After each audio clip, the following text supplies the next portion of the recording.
नमस्कार, मैं राहुल कठेरिया। आजकल प्रधानमंत्री मोदी जी बेहद परेशान हैं और परेशान इसलिए हैं क्योंकि पहले दो चरणों में इंडिया गठबंधन की तरफ बेहद मजबूत रुझान निकलकर सामने आए थे। लेकिन भारतीय जनता पार्टी या मोदी जी ये उम्मीद लगाए बैठे थे कि शायद तीसरे चरण में भारतीय जनता पार्टी कमबैक कर सके, उनके लिए बेहतर रुझान निकलकर सामने आए। लेकिन तीसरे चरण में भी जो रुझान निकल कर सामने आए हैं वो इंडिया गठबंधन के पक्ष में ही निकल कर आए हैं। यानी कि पहले दो चरणों की अपेक्षा भी मजबूत, उससे भी ज्यादा मजबूत रुझान निकल कर सामने आए। तो इससे प्रधानमंत्री मोदी जी या भारतीय जनता पार्टी परेशान है। और इस वक्त तो स्थिति यह है कि गोदी मीडिया की कुछ चैनल, गोदी मीडिया के कुछ पत्रकार भी पाला बदल चुके हैं, कांग्रेस की तारीफ करने लगे हैं और मुद्दों पर मोदी जी को घेरने लगे हैं। और मोदी जी भी आजकल अजीबोगरीब बयान देने लगे हैं और देश की जनता का मुद्दों से ध्यान भटकाने की कोशिश बराबर कर रहे हैं मोदी जी, ताकि अगले चरणों में भारतीय जनता पार्टी को कमबैक कराया जा सके। इसी पे और अधिक चर्चा करूंगा, लेकिन पहले चैनल को सब्सक्राइब कर लीजिए और घंटी के बटन को जरूर दबा दीजिए।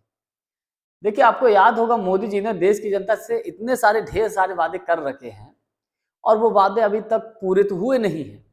तो देश की जनता मोदी जी से यह सवाल पूछ रही है कि आपने जो वादे किए थे हमसे, उन वादों को तो पूरा करिए। पहले वादा किया था कि हर व्यक्ति के खाते में 15-15 लाख रुपए आएंगे। किसी के व्यक्ति के खाते में 15 लाख आया? नहीं आया। हर साल 2 करोड़ युवाओं को रोजगार देंगे। कितने लोगों को रोजगार मिला आप स्वयं जानते हैं। काला धन वापस आएगा, आया क्या? नहीं आया।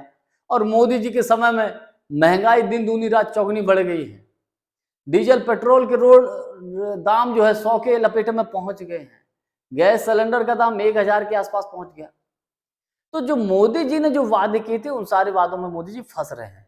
मुद्दों की बात करेंगे तो फंस जाएंगे। तो इसलिए मोदी जी क्या कर रहे हैं, मुद्दों से ध्यान भटकाने की कोशिश कर रहे हैं। हालांकि पहले, दूसरे और तीसरे चरण में वो कोशिश कर भी चुके हैं।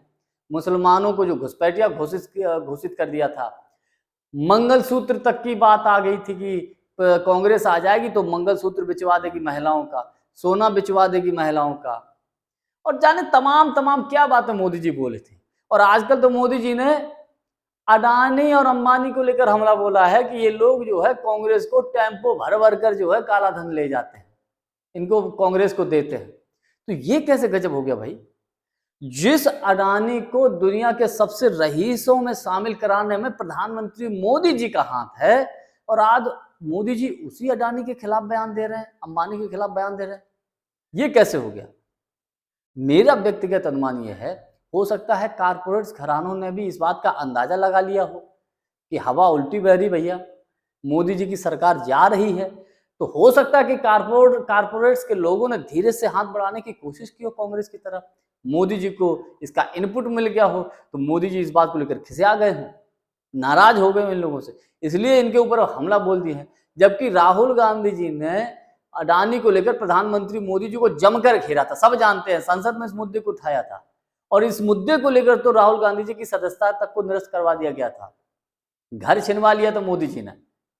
और वो कह रहे हैं कि राहुल गांधी जो अब है, जब से चुनाव शुरू हुआ है अडानी अंबानी का नाम लेना भूल गए।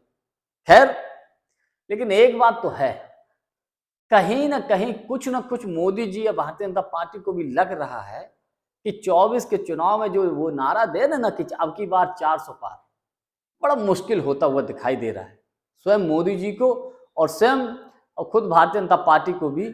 इसलिए अब की बार 400 पार का तो नारा भारतीय जनता पार्टी के लोग देना लगभग छोड़ चुके हैं और देश की जनता का पूरी कोशिश कर रहे हैं कि मुद्दों से ध्यान भटकाया जा सके ताकि अगले चरणों में बीजेपी को फायदा मिल सके।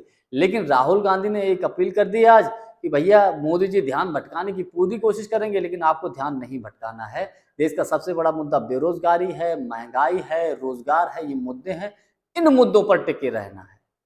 आज के लिए बस इतना ही। बहुत बहुत धन्यवाद। नमस्कार।